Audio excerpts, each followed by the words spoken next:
18-1 ছোট বাইবেলে page number সম্রাট বের করেছো? কত পেজ?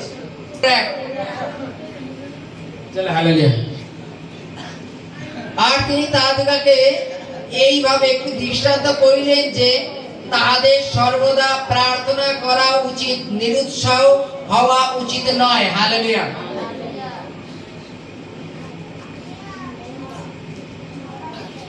আমরা এখানে অনেকে উপস্থিত আছি যারা কিনা প্রতিনিয়ত সমস্যার মধ্যে থেকে পার হয়। এই সমস্যার সমাধান কতদিন? হালেলুয়া। এই সমস্যার সমাধান কতদিন? 1 দিন, 2 দিন, 5 দিন, 7 দিন? আজকে ওই উনি যে ধন্যবাদটা দিল, যে উনি ওনার খুব পেটের সমস্যা, যে জ্যোৎস্নাদি ধন্যবাদটা দিল, যাই হোক ওই নিমায় দোকান ওখানে বাড়ি দিদিটা, যাই হোক উনি 1 দিন এসেছিল, 2 দিন এসেছিল, মাঝে আবার কদিন একটুখানি বন্ধ দিল, তারপরে অলরেডি 2-3 সপ্তাহ বৃহস্পতিবারও আসে, যার জন্য তার জীবনে আজকে ধন্যবাদটা উপস্থিত হলো। হালেলুয়া। বাইবেলে লেখা আছে আমাদের নিরুৎসাহ হওয়া উচিত না, আমাদের সদা সর্বদাই প্রার্থনা করা উচিত। চলো গোপাল দা যখন এই লাইনটা বললো, তাহলে আজকে তো আমি রোজ ঈশ্বরের কাছে একটা 4 চাকা গাড়ি প্রার্থনা করবো। নিরুৎসাহ হব না, ঈশ্বর দেবে, তাই তো নাকি? দেবে না কিন্তু তিনি বলেননি তুমি আজকে থেকে প্রার্থনা করে যাও, এটা না ঈশ্বর বলেনি যে তোমাকে 1 মাসের মধ্যে দেবো। 1 বছর পরও দিতে পারে, 10 বছর পরও দিতে পারে, তুমি প্রার্থনা করে যাও, দেবে না বলেনি কিন্তু। হালেলুয়া। বাইবেলে বলছে আমাদের নিরুৎসাহ হওয়া উচিত না। আমরা যে কোনো বিষয় নিয়ে একবার প্রার্থনা করে কি করি? সেই প্রার্থনাটা ছেড়ে দিই, বাকিটা কি ঈশ্বর সমাধান করে দেবে? আমাদের অবিরত প্রার্থনা করতে হয়,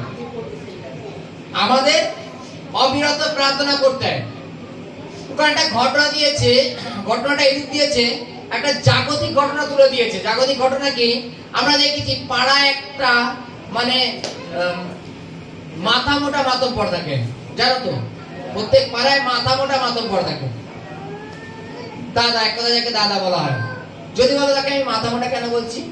বাইবেলে কাছে এই ব্যক্তিরা ঈশ্বরকেও ভয় করে না আর জগতের কাউকেও ভয় করে না। তার মানে কি? আমাদের উপরে কেউ একজন আছেন, তিনি আছেন ঈশ্বর। তিনি অসম্ভবকে সম্ভব করতে পারেন, তাকে তো ভয় করতে হয়। যিনি আমাদের শ্বাস প্রশ্বাস দিয়ে বাঁচিয়ে রেখেছেন, তাকে তো ভয় করতে হয় নাকি? রাত্রে যদি উনি আমার থেকে শ্বাসটা কেড়ে নেয়, তাহলে তো আমি মৃত। এটাও তারা বোঝে না। সব মনে করে আমি টাকার জন্য সবকিছু করবো, আমি গায়ের জন্য সবকিছু করবো, তাহলে তাকে মূর্খ ছাড়া কি বলা যায়? হালেলুয়া। বাইবেলে বলছে একজন বিধবা স্ত্রী সেই ব্যক্তির কাছে এসে বলছেন যে আমার জমি নিয়ে একটা বিবাদ চলছে, জমি, আপনি একটু চলুন না, গিয়ে জমি একটু সমাধান করে দেবেন, পাশের বাড়ির সাথে আলোচনা করে। সেই ব্যক্তি বলছে ঠিক আছে তুমি যা, আমি দেখছি। সেই বিধবা মহিলাটা চলে গেল। ওই বিধবা মহিলাটা আবার পরে এসে ঘন্টা 2 পরে, কই আপনি গেলেন না তো? বলছে ঠিক আছে তুমি যাও, আমি বাজারটা করে এসে দেওয়া যাবো। সেই মহিলাটা চলে গেল, গিয়ে আবার ঘন্টাখানিক পরে আসলো। এসে দেখছে সেই লোকটা বাজার থেকে বলছে তুমি এখনো যাওনি? বলছে তুমি এক কাজ করো, তুমি যাও, আমি খেয়ে দিয়ে তোমার বাড়িতে আসছি। এবার সেই মহিলা গেছে, গিয়ে আবার ঘন্টাখানিক পরে ফিরে আসে, যে খেতে কি এত সময় লাগে, চলো আবার গিয়ে দেখি। এসে বলছে দাদা একটু চলেন, আর তুমি যাও, আমি একটু কথা বলে যাই পরিবারের সাথে। সে আবার ঘুরে আবার ঘন্টাখানিক পরে আবার আসছে। আসার পরে এবার এই লোকটাকে যখন বলছে দাদা এবার চলেন, তো সেই লোকটা সাইডে দাঁড়িয়ে বলছে, বউটার সামনে না, সাইডে দাঁড়িয়ে বলছে যে আমি কাউকে ভয় করি না, কোন জগতের মানে যেই থাকুক না কেন উপর র্যাঙ্কের, আমি কাউকে ভয় করি না, ঈশ্বরকেও ভয় করি না। কিন্তু এই স্ত্রীটা আমাকে যে বারবার ডিস্টার্ব করছে, আমি এখন একে ভয় করছি। ভয়টা কি? যদি আমি এখন এর কাজ না করি, বারবার এসে আমাকে ডিস্টার্ব করে আবার চালাবে। হালেলুয়া। যদি আমি একে না করি, তাহলে কি করবে? বারবার আসবে আর আমাকে ডিস্টার্ব করবে। তো বলে এর কাজটা আমার আগে করতে হবে। বলছে ঠিক আছে চলো এবার যাই। এবার তারপরে সেই বিধবা স্ত্রীর সাথে তারা গেল, বিধবা স্ত্রীর সাথে তারা গেল।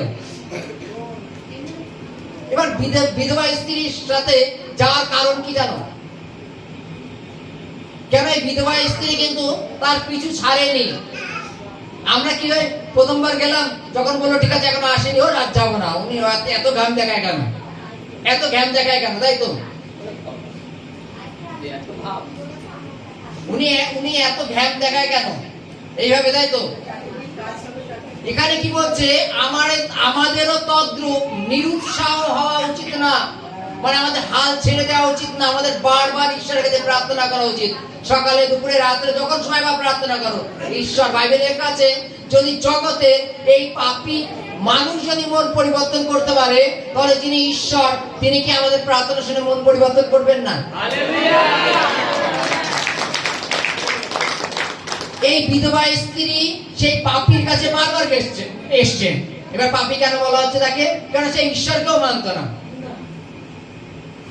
নাস্তিকের সমান, তাই তো। সে বাইবেলের কাছে সেই বিধবা স্ত্রী সেই পাপীর কাছে বারবার বলার পরে তার মন পরিবর্তন হয়ে গেছে জাগতিক লোক হয়ে। তাহলে যদি তুমি ঈশ্বর সদাপ্রভুর কাছে বারবার প্রার্থনা করো, তিনি কি তোমার প্রার্থনা শুনবেন না? হালেলুয়া। তিনি কি তোমার প্রার্থনা শুনবেন না? তাহলে আমাদের কি করা উচিত? আজকে একটা বিষয় নিয়ে প্রার্থনা করলাম, প্রার্থনা করে চল আমি তো নাম তো লিখে রেখে দিয়েছি, চলো যবে দেখা হবে হবে, ব্যাস। আমি প্রভুর ওখানে নাম লিখিয়ে রেখে দিয়েছি, আমার প্রার্থনা বিষয় তুলে রেখে দিয়েছি, ব্যাস যবে হবে হবে। তাহলে সেই ফাইল কোথায় কবে গিয়ে জমা পড়বে? হালেলুয়া। সেই বিধবা স্ত্রী যদি মনে করতো চল আমি একবার বলেছি, চল যখন বললো আরেকবার নাই যাই, তৃতীয়বার আর যাবো না, তাই তো নাকি? যদি এইরূপ হতো তাহলে সেই বিধবা স্ত্রীর কাজ কি সমাধান হতো? হতো? আজকে তুমিও যদি মনে করো না আমার প্রভুর কাছে একবার প্রার্থনা করে ছেড়ে দিলাম, তাতে আমার কাজ সম্পূর্ণ হয়ে যাবে, হবে? যতক্ষণ না তিনি মন পরিবর্তন না করবেন ততক্ষণ তুমি প্রার্থনা করতে থাকো। হালেলুয়া। যতক্ষণ না তিনি মন পরিবর্তন করবেন ততক্ষণ তুমি প্রার্থনা করো। তার পরিণাম কি আছে? হালেলুয়া। তুমি যে বিষয়টা নিয়ে প্রার্থনা করছো, ঈশ্বর তার উপরে আমেন দান করবে। যে সমস্যাটা তোমার অনেক দিন ধরে ছিল, সেই সমস্যা তিনি নিমেষে তোমার থেকে দূর করবেন। এইবার বলো, এই প্রশ্নের উত্তর আমি কতদিন পরে পাবো? আমাদের প্রত্যেকের তো আছে নাকি, যে এই প্রার্থনা বা এই প্রশ্নের উত্তর আমি প্রভুর কাছে কতদিন পরে পাবো? আজকের থেকে মনে করো আমি প্রার্থনা করলাম, কেউ বললো গোপাল দা চল আমার একটা এই বিষয়ে প্রার্থনা আছে, তাহলে আজকে আমি কয়বার প্রার্থনা করবো, কালকে কয়বার প্রার্থনা করবো? প্রভু কবে দেবেন? হালেলুয়া। প্রভু কবে দেবেন? আচ্ছা, স্বার্থপরতার মতো চাওয়া আর মন থেকে চাওয়া অনেক আকাশ আর পাতাল, তাই তো নাকি? যদি আমরা কন্টাক্ট করে নিই প্রভুর সাথে, যে প্রভু যদি তুমি আমাকে 3 দিনের মধ্যে দাও, তাহলে আমি তোমার মন্দিরে গিয়ে একটা কেক গিফট করে আসবো। হালেলুয়া। অনেকে লটারি কাটে প্রভুর নামে, প্রভু যদি 1 কোটি টাকা হয় তোমার আমি 1000 টাকা দিয়ে আসবো। হালেলুয়া, তাই তো নাকি? এটা তো স্বার্থপরতা। আর যদি তুমি বিশ্বাস করো আর মনের থেকে করো, তাহলে তিনি করতে পারেন। হালেলুয়া। তিনি করতে পারেন। হালেলুয়া। Thank you Jesus.